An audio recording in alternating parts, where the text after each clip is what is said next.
Now today on Tipping Point, we start on a somber mood following the demise of a number of KDF soldiers who died earlier today in a helicopter crash in Kajiado. Our thoughts and prayers go to their families and friends. Nevertheless, the clock is ticking, and need I say ticking fast, as it's now 13 months nigh to the 2022 general elections. Or is it? Why are there deafening sounds of a possible postponement of the election? What does this mean? And are Kenyans ready, or should I be asking whether the Independent Electoral and Boundaries Commission is ready? And if they'll be ready, should the 2017 election servers be open to enhance transparency of the commission ahead of 2022 general elections? You can imagine we have quite a show lined up just for you this evening. We've opened up our SMS line that is on 111 444 111. Talk to us via Twitter at SWITCHTVKENYA, at FREDMUITIRIRI.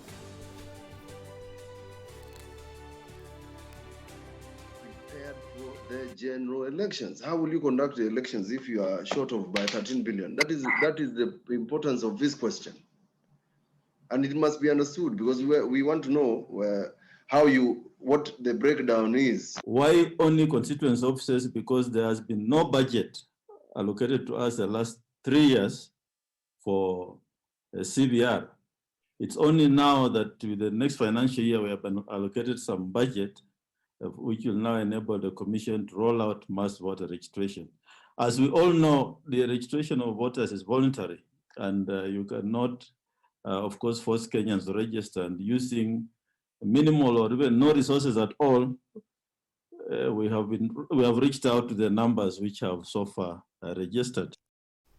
That is Wafula Chebukati tonight. I'm asking you, do you have confidence the IBC will conduct a transparent, free and fair election in 2022? Do you have confidence the IBC will conduct a transparent, free and fair election in 2022? That question forms part of the conversation we'll be having with my panel, which constitutes of the Executive Director of the county's Governance Watch and political analyst Kevin Osido. Also in studio is Executive Director of Mzalendo Trust, Caroline Gaita, and Senior Programs Manager, Elog Marcus Agenga. We start off, Kevin, let me start off with you.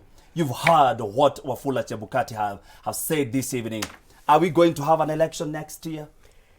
We will have to have an election because our constitution, similar to, rather different from what has been happening in the past, where, election dates were not in the public domain. The president had the privilege of declaring elections whenever he wanted.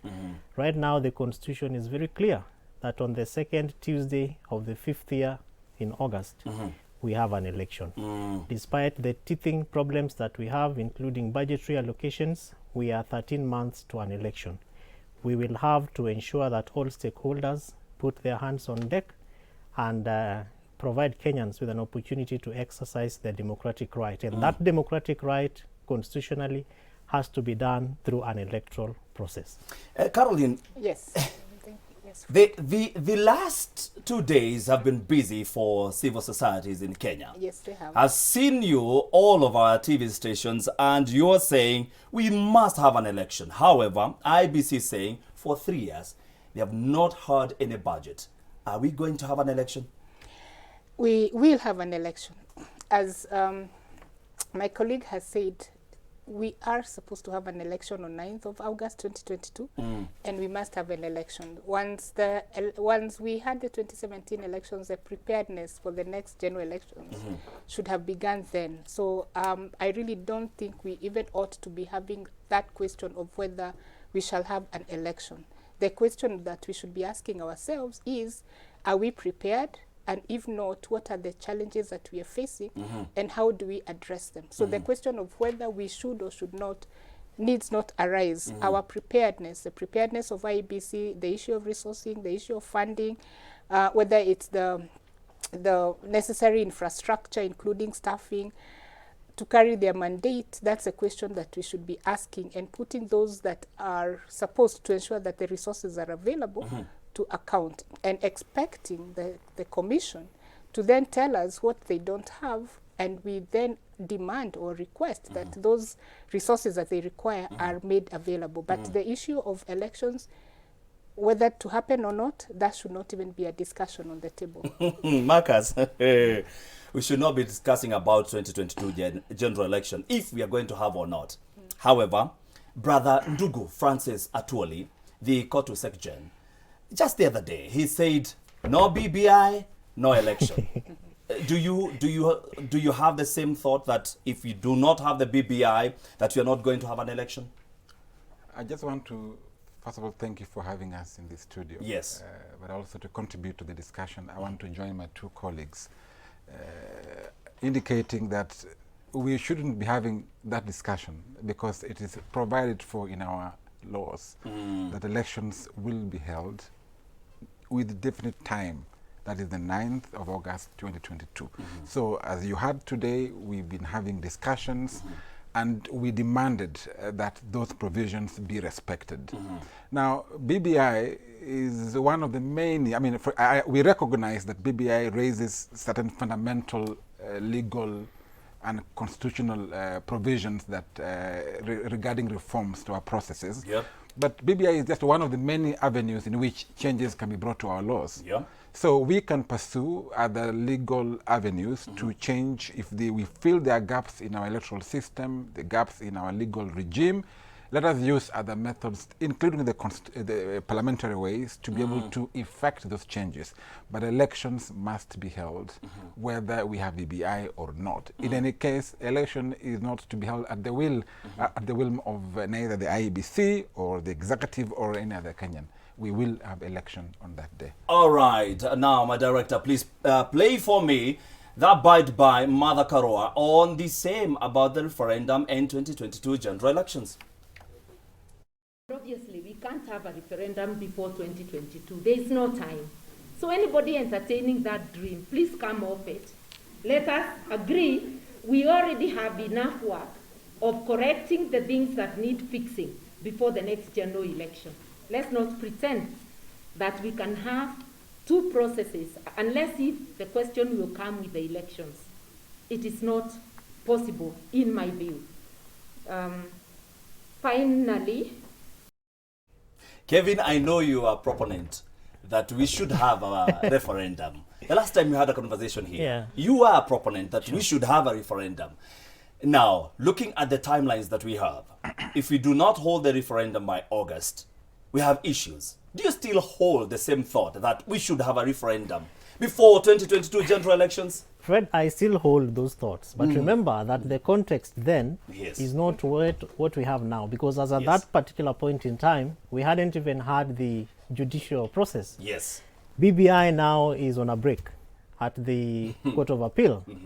And we, of course, have had the timeline from the president of the Court of Appeal. The judges that are going to listen to this particular case have also been presented, and the parties involved are also having their own day in terms of the preparation process.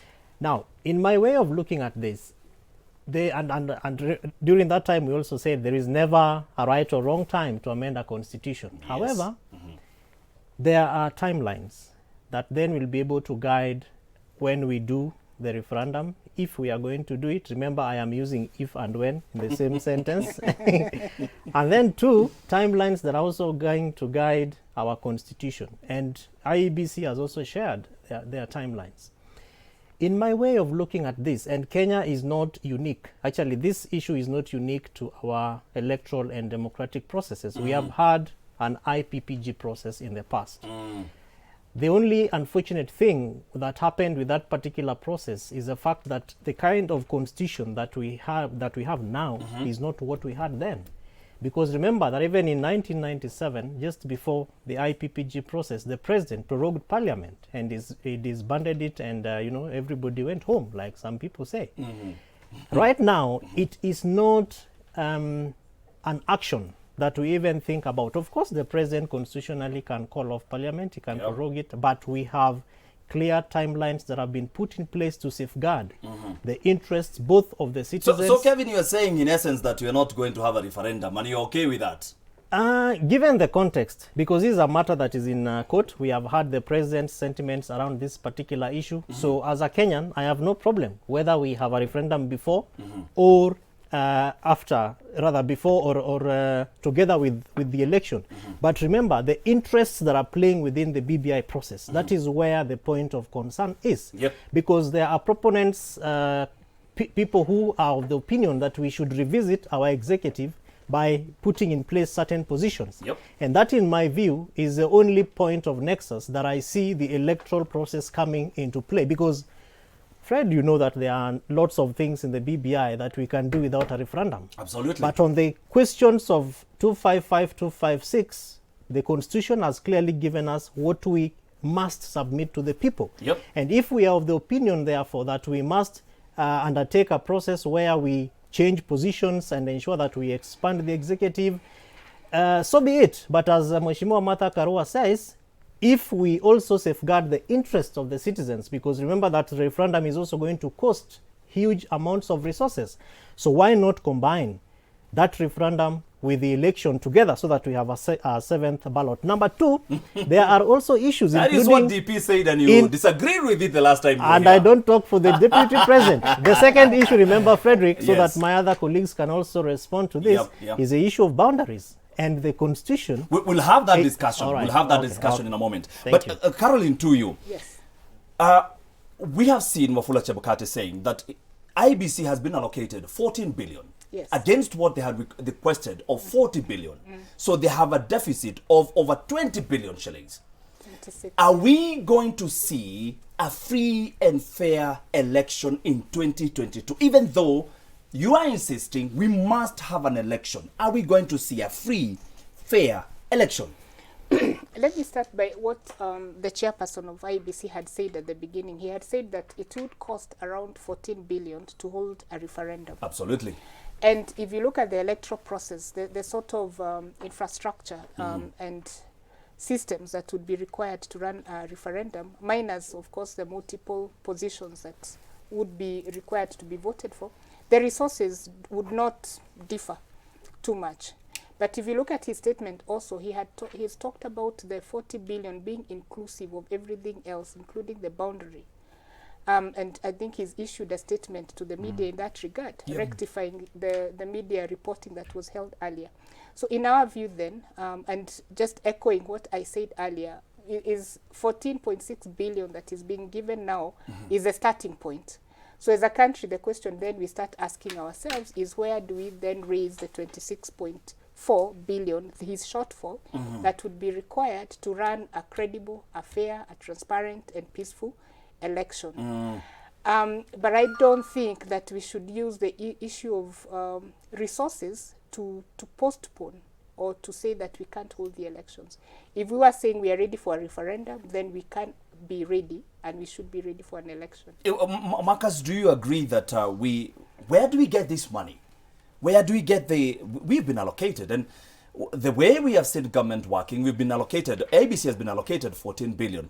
Where are we going to, kama Wakenya wanasema, twende tukikopa for this exercise? Or are we looking for grants? Is this possible?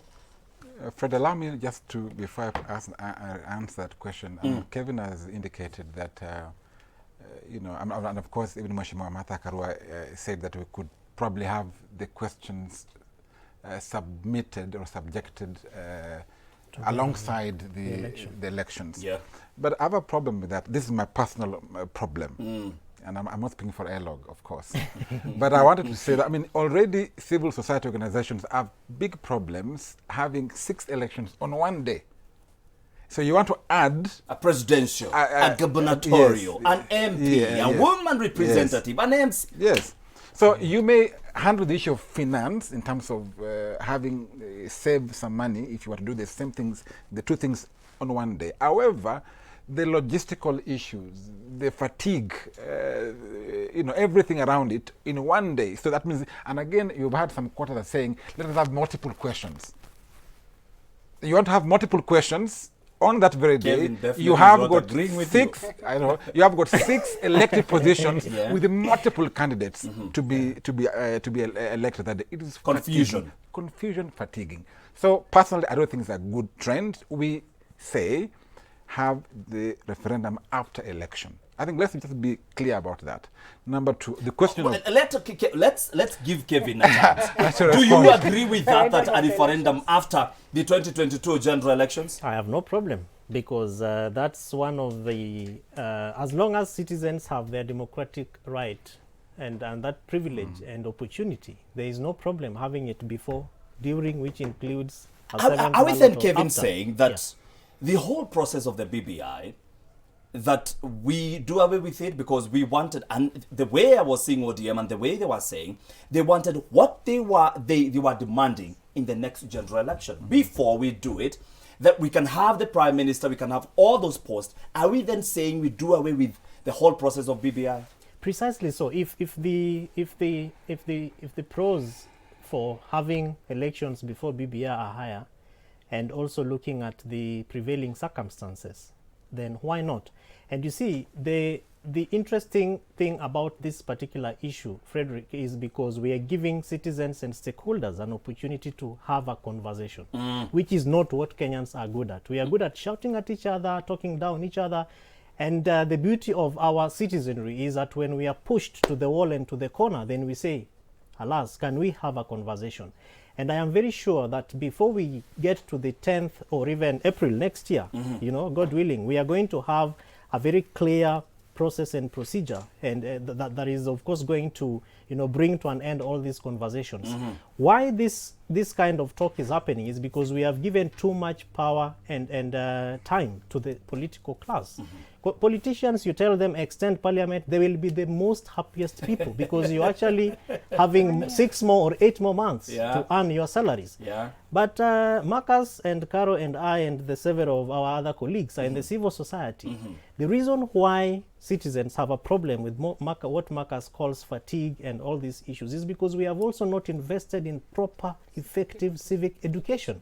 Kenyan people are very brilliant, because these are people who walk into a polling station and they know who they are going to vote for. If we have not conducted the civic education, like Wafula Chebukati is saying that should have started by now, Precisely. Then are we going to have a free election, free, fair election? It's a challenge, which therefore means that all of us and like civil society has already begun the conversations through the electoral conference that just ended today with a very powerful statement.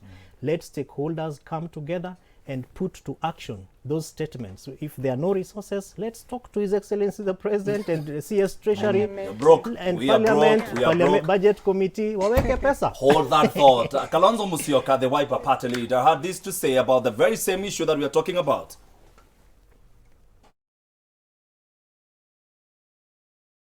Okay.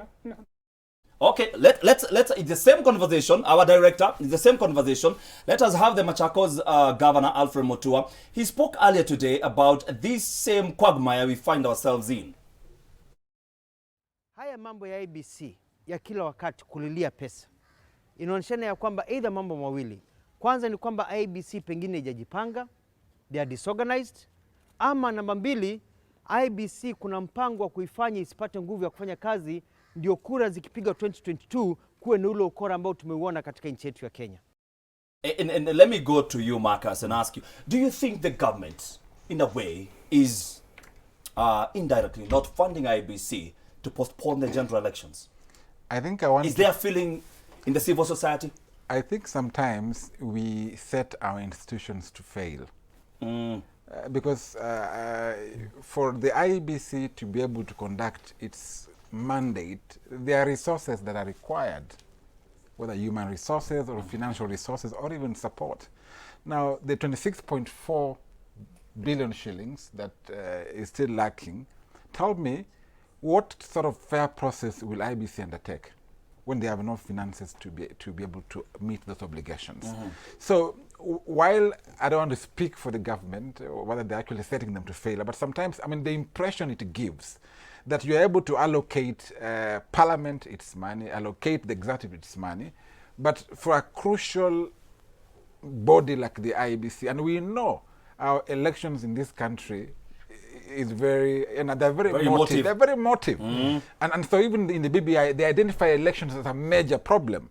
So the body that is supposed to conduct this fair process is being underfinanced.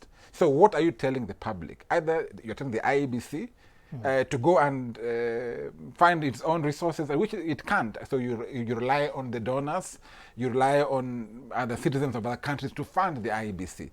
IEBC should be, and I am a firm believer, that IEBC should be funded primarily and exclusively from the public coffers.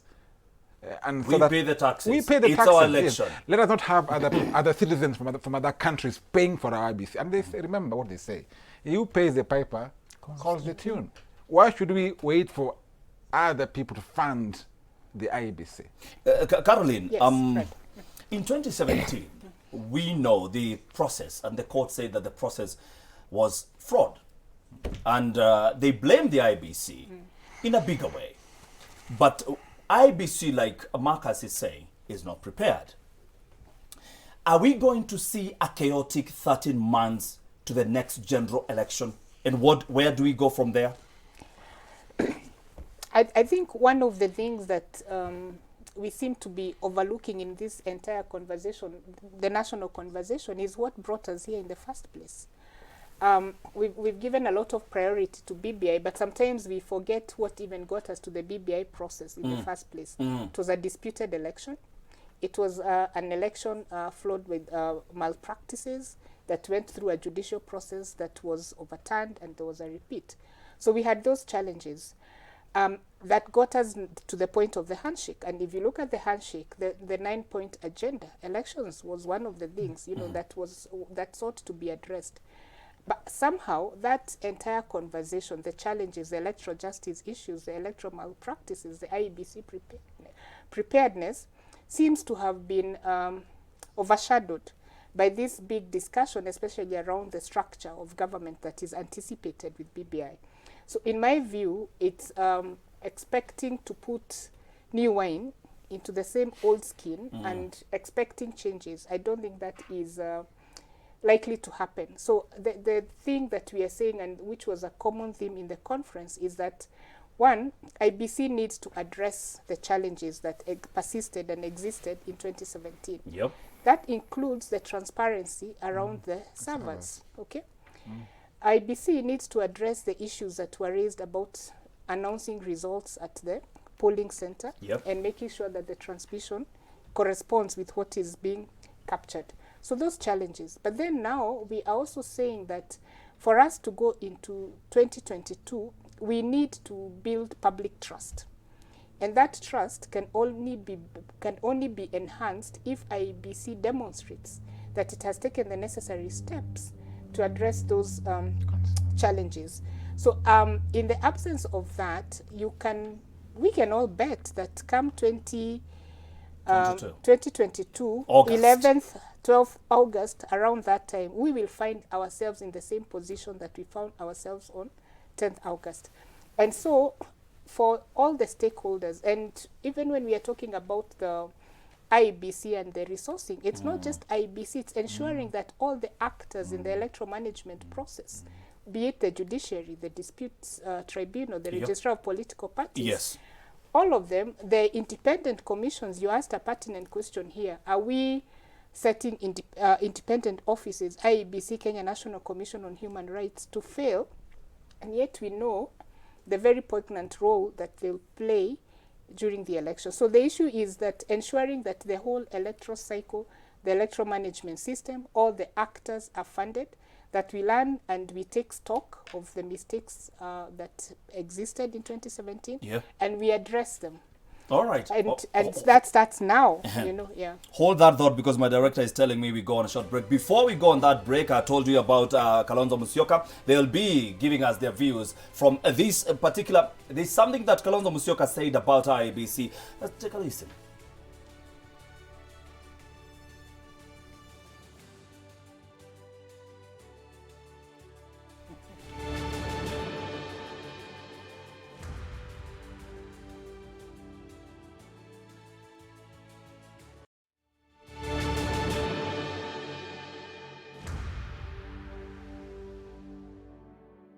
Domestic sophisticated this. No, nobody, Kenya is no longer an island. You can't kill your people and get away with it.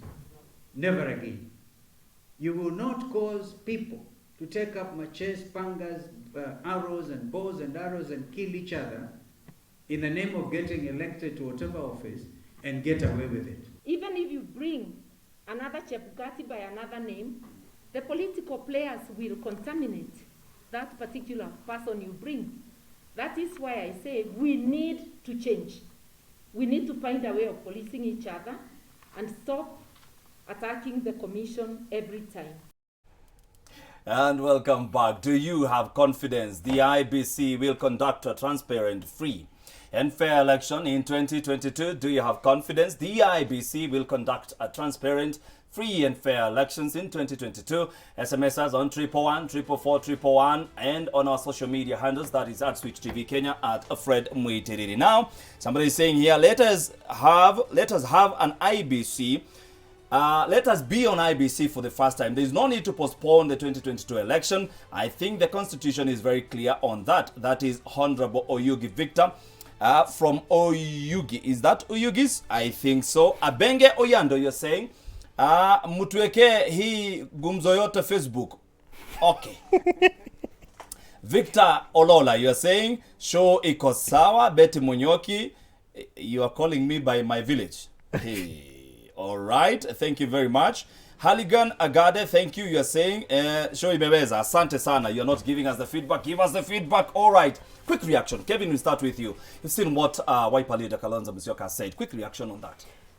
Mheshimiwa Kalonzo Musyoka, as a very, as a citizen, I would have said he has very little moral authority to be demanding a lot of, responsibility from the citizens.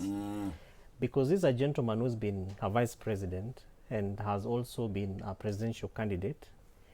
And he's carved a very nice way of navigating between contending parties when it comes to presidential. And I'm saying this with a very angry spirit. Yeah. Because you cannot be telling Kenyans that we need to change, but when it gets to the space where, and he's talked about people losing lives because of elections, he has the space and the chance to ensure that we have strong laws to do what he's saying. Because this is a country that has also sent presidential candidates to the ICC, and they have come back and they're ruling. They're actually running a government. And it's a government for which you want to be part of. And no single person has been jailed and prosecuted for the lives of Kenyans that were lost because of an election. So I'm saying this, Frederick, because I respect Mheshimiwa like all the other people who sit to make laws. But I think with the same vigor, gusto, and zest that we use to expect a lot of rights, rather responsibilities from Kenyans, we should also be pushing the people who speak for Kenyans, particularly those who come from parties like Wiper, to ensure that we have strong laws so that when people do hate speech, they are arrested and prosecuted. It's politicians who are doing that. Which is why I feel very cheated by what Mheshimiwa Kalonzo is saying, because under normal circumstances, Kenyans, we love each other. We sit together, we walk together until when we begin to have conversations around elections. And when people have cheated and Kenyans have been killed, we navigate around how to gain power, how to get positions without necessarily sitting back and asking, why are Kenyans dying because of elections? And elections is not anything, in my view, that, okay, let me say, no single life, should be lost because of an election. Absolutely. The two leaders have the opportunity to put the right mechanisms in place. The 2022 elections are looking much more grimmer than 2007 and 2017, and now we have the space and chance to put the right mechanisms in office. And if we fail to do that, I think even what Mheshimiwa Martha Karua said would just be a mirage. That we need to begin with ourselves. How do we begin with ourselves when it is the people who are our leaders who are going out to incite us? They should begin by themselves. Caroline. Yes. Mheshimiwa Kalonzo Musyoka was in the same conference that you two were in, Kevin excluded. Yes. You sat down and heard those sentiments. What do you make of them? It takes us back to that same question of electoral justice. That what he's raising about, Kenyans never having to die for elections or take arms against each other. But the question I think that ought to be asked is, why did we get there then in the first place? That's one. And two, have we addressed those issues? And if you ask me, the biggest challenge that continues to dog this country is the issue of impunity. And until we address those issues of impunity, those challenges that His Excellency, the former Vice President, is saying ought not to be there, will continue to be there. If you speak hate speech, and nothing is done to you, and who does that hate speech? Where does that hate speech come from? It's from the politicians.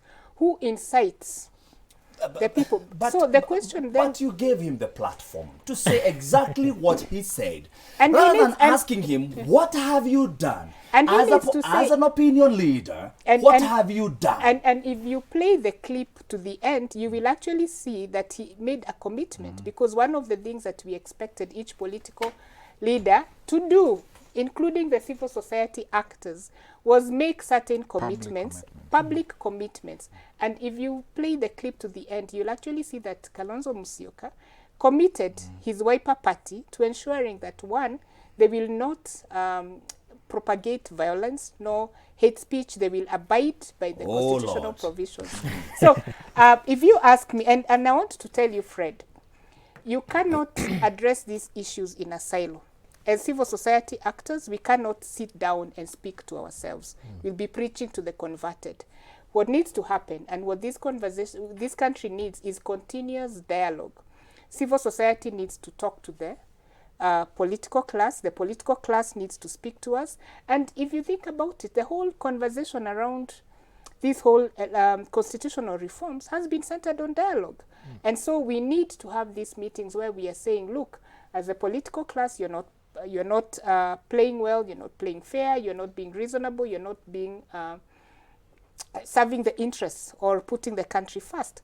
And they need to come and tell us, as civil society, we feel you're not doing enough. Kevin here has just highlighted the issue of civic education, for example. Are we doing enough? Maybe that's what they need to tell us. But if you ask me, these are conversations that need to happen, and they need to happen now, so that, as I said at the beginning, we address those challenges. Yeah. So if, in my view, he was at the right place, at the right time, and needed to say the things that he said yesterday. Marcus, you were in the same meeting. As ELOG, do you hold the thought that it has taken us almost 4 years to rethink what we are seeing right now, to right the wrongs that were done in 2017, and yet we have not even taken the first step? Did you put them to question, why are we waiting until the last year to do these changes? Well, we have been pushing as ELOG, pushing the understanding, of course, the common sense understanding that elections are not an event, but are a process. So that there are phases to an election. So that an election, the 8th of August is not just the election. I mean, there are many other processes that come before, come during, and come after. So the conversation around reforms, around learning from the previous exercises with a view of preparing better for the next one, ought to have started the moment we finished the last phase of election. But as Kenyans, as we know and as we do our things, we are last minute people, if you will. And so that's why all of a sudden we are learning that this law must be changed, this law must be changed, this law is okay, that policy must be reviewed. So we are providing a platform indeed. Of course, and as during the break we were discussing with you and Carol. Yeah. Since 2019, for instance, ELOG has been creating platforms in which we have been discussing electoral reforms, preparing... Are these politicians, are they interested to hear, now that they were in the conversation, are they interested in these reforms? Well, as Kara said, they made commitments. In the forum, we had the ODM party represented by Opiyo Wandayi, and they made commitments. Then in the public domain, the Honorable Martha Karua made commitments on behalf of NAC Kenya. Of course, Ruto was represented by by the Honorable Susan Kihika. I quite don't remember if she made commitments on behalf of the DP, but they made commitments, those who speak. But and I think for commitments, commitments. And you see, let me commitments. Fred, let me tell you the consequence of that conversation we had. Yes. First, it served two purposes. First is to create that conversation, just to bring them together. But also those commitments. Isn't it too late? It's over. Well, it's too late, but it's never too late to start from somewhere. So those commitments then will become the basis upon which we will judge them. So we have agreed and have made commitments, and we will do follow-ups as civil society organization to ensure that those commitments are followed to their logical conclusion. Let's hear what Kenyans are saying. Let us have Kenya Bila Uchaguzi initiative is the way to go. Public service governance is promoting the initiative to completely eradicate elections in our governance. All right, Jeffrey from Rongai, here in Kenya, I totally doubt election transparency. Never will it happen. The other one is saying your number ends with 340. They're saying, yes, we'll have an election that is free, fair, and transparent. But Kevin, before that, we have a bite by Wafula Chebukati so that we can have another conversation about boundaries review. Let's hear what Wafula Chebukati is saying about this.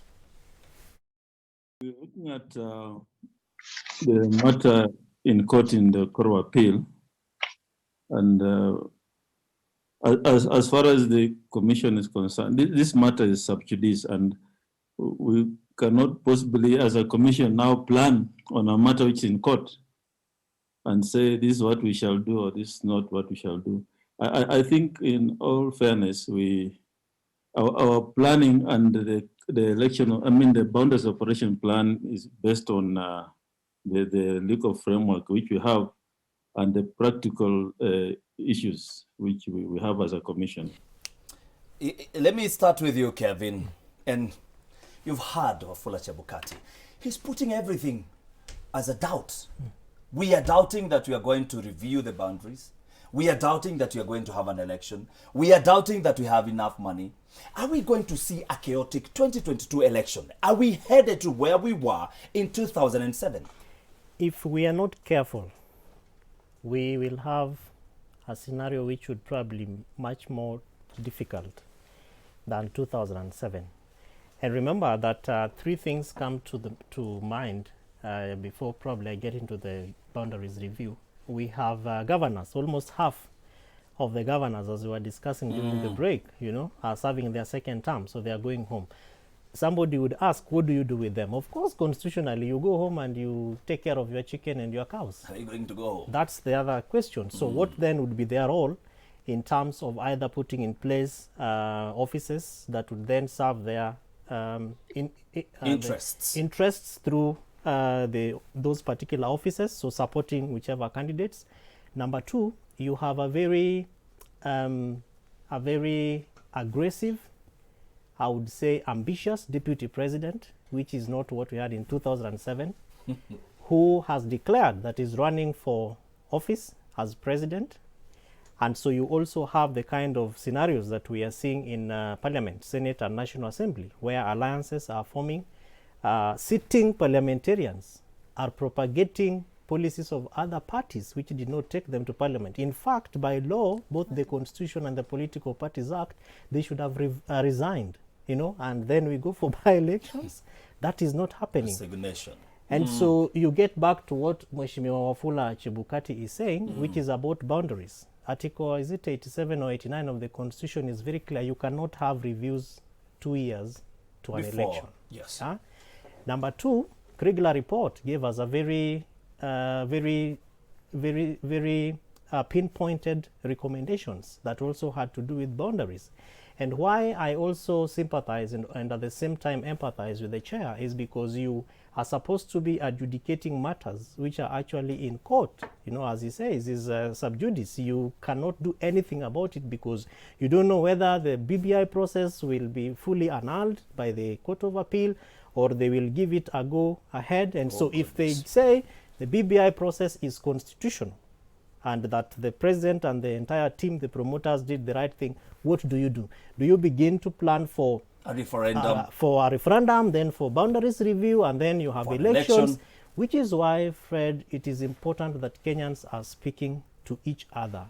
Because when we speak, then we're able to have collective solutions to our common problems, because that is purely where we are at right now. And as I said at the beginning, if we get to a level where we have to take this thing back to Bunge and tell parliamentarians, okay, now we have to, postpone elections. Now, I don't think, right now they are saying we must have elections, but when that point in time comes, I am sure all of them will say, hey, thank it's God. okay. Yeah, we can actually even have it in 2025. That now disenfranchises Kenyans, because how we get our leaders, and that affects both the national and county level elections. Then what do we do with what the sovereignty of the people, which is supposed to be exercised either directly or indirectly? Directly, rather indirectly, by having new people into office to Every ensure 5 service years. delivery, to ensure that the interests of the citizens are being captured. So we are at quite a different, rather difficult point in time, and I am hoping that God's will is going to be done. Oh Lord, now we are on hope. Okay, this is what Alfred Mutua had to say about boundaries. Tumekuwa tukisema ya kwamba watu wanataka boundaries, new boundaries. Where the constitution says in section 85, nafikiri 1, 2, inasema ya kwamba na hata 3, boundaries should be regular within 8 years, hawezi badilisha, lakini within 12 years wanapaswa kuwa wanao mfumo wa kuweza kuongeza boundaries, kuongeza constituencies na zingine. Mimi sijaona mkutano wote wa IEBC kutaja mambo kama hayo. Kwa hivyo mimi naona conspiracy hapa. Alfred Mutua anaona conspiracy ya kutokuwa na new constituencies. In any case, IEBC saying that maybe 26 constituencies will be scrapped off, but we are not even ready for it. Are we telling Kenyans that they do not matter? Because this touches to the core of the constitution by the people. Are we telling them they do not matter? So the beauty about the Kenyan 2020 constitution is that 2010 constitution is that it anticipated a lot of these challenges that we are speaking about. And so, for example, on the issue of the boundaries review, it gives the commission up to 2024, because 8 years from the last one, we have until 2024. March 2024. Yes. So so the question then becomes, must we do it now? And what the chairperson is saying is that there is still time, and I don't think we need to tie the two to the elections. And by the way, he has provided clarity on the issue of the 26 constituencies. That's number one. Number two, on the issue of parliament and maybe perhaps an extension of its term, that's also anticipated. And the constitution is very clear that the term of parliament and therefore any other office can only be extended in a time of war. And even then, it sets a limit of 12 months. Are we in the time of war? We are not. No. So those things were foreseen. And why were they foreseen by the drafters of the constitutions? Because they understood where we came from in 2007. A third difference between now and 2007 is that the incumbent was running then. In 2022, the incumbent's term is coming to an end. And I think we'll be creating a very bad precedent if we started a narrative around identifying roles for outgoing governors. In any institution, you serve your contractual term, you leave, and you look for another job. And therefore, whether there are 24 of them, whether they're half of the 47 counties, they are at liberty to look for other offices. No one has stopped any governor from running for MP. From seeking a cabinet position, from going to the corporate sector, from running for president. So I don't think our politicians. Are you talking about our politicians? Yes, those politicians who are part of our communities. God be with you, like Kevin is saying. but Fred, I think the thing is we must normalize serving our terms and going home. We must not in Africa. We must. That's number one. We must normalize because if we do that, then also our delivery of services to the people will actually be informed by our legacy, not in terms of insisting that I must stay in office so that I can continue amassing or doing what these politicians do. And if we do that, then in 2022, the question we ought then to be having is, what are these things that we must address to make sure that we do not have a repeat of 2007? And part of the current constitutional dispensation was to make sure that we don't have that winner takes it all. That's why we have devolution. We were supposed to demystify this big office at the national level by devolving, so that now you as a citizen, you feel I have a governor, and who therefore who is representing me. Services are closer to me. Proximity, public participation. Yes. I have a voice in the way a county is run, and therefore cumulatively from the 47 counties, public participation and public voice is heard and contributes to the national level. Hold that thought. Yes. Let me get some reaction from those who are viewing us. Nyabi Hillary, you are saying, Fred, tipping point, what only we Kenyans want is a good leader, not good political party or alliances. Napenda sana mjadala. Brenda Saina, you are saying the show is on point, and my director is telling me that we are running out of time. But I'll put to you this question. Now, we are looking at, if we do not put enough policy, we don't have enough policies, we have not put enough work into going into 2022, it will be chaotic. What do we need to do to avert that? Well, as you just said rightly, we need to, I mean, the IBC conducted its post-2017 audit on how it performed. We have a number of civil society organizations that have also done the same. I mean, the report is out there. What must be done is out there. What must be done must be done. I mean, in brief, let's do what must be done to be able to deliver a credible process. And it is in the public domain. We have electoral laws that must be reviewed.